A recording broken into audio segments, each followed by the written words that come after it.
தற்போதைய அண்மை செய்தி. வேங்கை வயல் விவகாரத்தில் காவல்துறையினரின் குற்றப்பத்திரிகையை ஏற்கக்கூடாது என விடுதலை சிறுத்தைகள் கட்சியின் தலைவர் திருமாவளவன் தெரிவித்திருக்கிறார். இதுகுறித்தான அண்மை செய்தியை நாம் பார்த்துக் கொண்டிருக்கிறோம். வேங்கை வயல் விவகாரத்தில் காவல்துறையினரின் குற்றப்பத்திரிகையை ஏற்க முடியாது எனவும் வேங்கை வயல் வழக்கை சிபிஐ விசாரணைக்கு தமிழ்நாடு அரசு ஒப்படைக்க வேண்டும் எனவும் திருமாவளவன் வலியுறுத்தியிருக்கிறார். இதுகுறித்தான அண்மை செய்தியை பார்த்துக் கொண்டிருக்கிறோம். வேங்கை வயல் விவகாரத்தில் காவல்துறையினரின் குற்றப்பத்திரிகையை ஏற்கக்கூடாது என விடுதலை சிறுத்தைகள் கட்சியின் தலைவர் திருமாவளவன் தெரிவித்திருக்கிறார். வேங்கை வயல் வழக்கை சிபிஐ விசாரணைக்கு தமிழ்நாடு அரசு ஒப்படைக்க வேண்டும் எனவும் அவர் வலியுறுத்தியிருக்கிறார். வேங்கை வயலில் தண்ணீர் தொட்டியில் மனித கழிவு கலக்கப்பட்ட விவகாரத்தில் தமிழ்நாடு காவல்துறை குற்றப்பத்திரிகையை தாக்கல் செய்திருக்கிறது. இதனை ஏற்கக்கூடாது என விடுதலை சிறுத்தை கட்சியின் தலைவர் திருமாவளவன் தெரிவித்திருக்கிறார். வேங்கை வயல் பிரச்சனையை சிபிஐக்கு மாற்ற வேண்டும் எனவும் இதனை தமிழ்நாடு அரசு உடனடியாக செய்ய வேண்டும் எனவும் அவர் கோரிக்கை விடுத்திருக்கிறார். இது குறித்தான அண்மை செய்தியை நாம் பார்த்துக் கொண்டிருக்கிறோம்.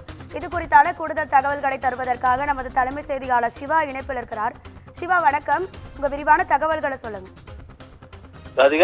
இந்த வேங்கை வயல் வழக்கு விவகாரம் தொடர்பாக காவல்துறையினுடைய குற்றப்பத்திரிகை விசாரணையை நீதிமன்றம் ஏற்கக்கூடாது என்றும் இந்த வழக்கை சிபிஐ விசாரணைக்கு தமிழ்நாடு அரசு ஒப்படைக்க வேண்டும் என்றும் விடுதலை சிறுத்தைகள் கட்சியினுடைய தலைவர் திருமாவளவன் வலியுறுத்தியிருக்கிறார்.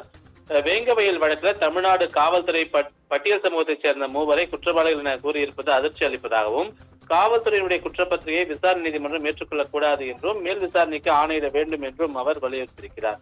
வேங்கை வயல் வழக்கில் உயர்நீதிமன்றத்தில் தமிழ்நாடு காவல்துறையினுடைய சிபிசிஐடி சார்பில் இன்று பிரமாண பத்திரம் தாக்கல் செய்யப்பட்டிருக்கிறது. அதில் இந்த வழக்கில் கடந்த 20ஆம் தேதி குற்றப்பத்திரிகை தாக்கல் செய்யப்பட்டு விட்டதாகவும் 3 பேர் குற்றவாளிகளாக அடையாளம் காணப்பட்டுள்ளனர் என்று தெரிவிக்கப்பட்டிருக்கிறது. அதில் முரளிராஜா, சுதர்சன், முத்துகிருஷ்ணன் ஆகிய 3 பேர் குற்றவாளிகள் என தெரிவிக்கப்பட்டிருந்தது. இந்த 3 பேரும் பட்டியல் சமூகத்தை சேர்ந்தவர்கள் என்பதாலும் பட்டியல் சமூகத்தினர் குடிக்கக்கூடிய தண்ணீரில் மலம் கலந்ததாகத்தான் இந்த வழக்கு இருக்கிறது. அந்த வழக்கில் பட்டியல் சமூகத்தை சேர்ந்தவர்களே குற்றவாளிகள் என்று காவல்துறை கூறுவது அதிர்ச்சி அளிக்கிறது என்றும் இது ஏற்கத்தக்கதாக இல்லை என்றும் எனவே சிபிசிஐடி சமர்ப்பித்திருக்கூடிய குற்றப்பத்திரிகை விசாரணை நீதிமன்றம் ஏற்கக்கூடாது எனவும் மேல் விசாரணைக்காக உத்தரவிட வேண்டும் எனவும் இதை சிபிஐ வசம் ஒப்படைக்க வேண்டும் எனவும் திருமாவளவன் தன்னுடைய அறிக்கையில வலியுறுத்தியிருக்கிறார். உண்மையான குற்றவாளிகளை காப்பாற்றக்கூடிய நோக்கோடு இந்த நடவடிக்கை எடுக்கப்பட்டிருப்பதாக தோன்றுவதாக அவர் குறிப்பிட்டிருக்கிறார். எனவே இந்த வழக்கை விசாரித்து வரக்கூடிய விசாரணை நீதிமன்றம் சிபிசிஐடி தாக்கல் செய்திருக்கக்கூடிய குற்றப்பத்திரிகையை ஏற்கக்கூடாது என்று வலியுறுத்துவது மட்டுமல்லாமல் தமிழ்நாடு அரசை முன்வந்து இந்த வழக்கை சிபிஐ விசாரணைக்கு ஒப்படைக்க வேண்டும் என்றும் அவர் தன்னுடைய வலியுறுத்தலை முன்வைத்திருக்கின்றார். ராதிகா, உங்க விரிவான தகவல்களுக்கு நன்றி சிவா.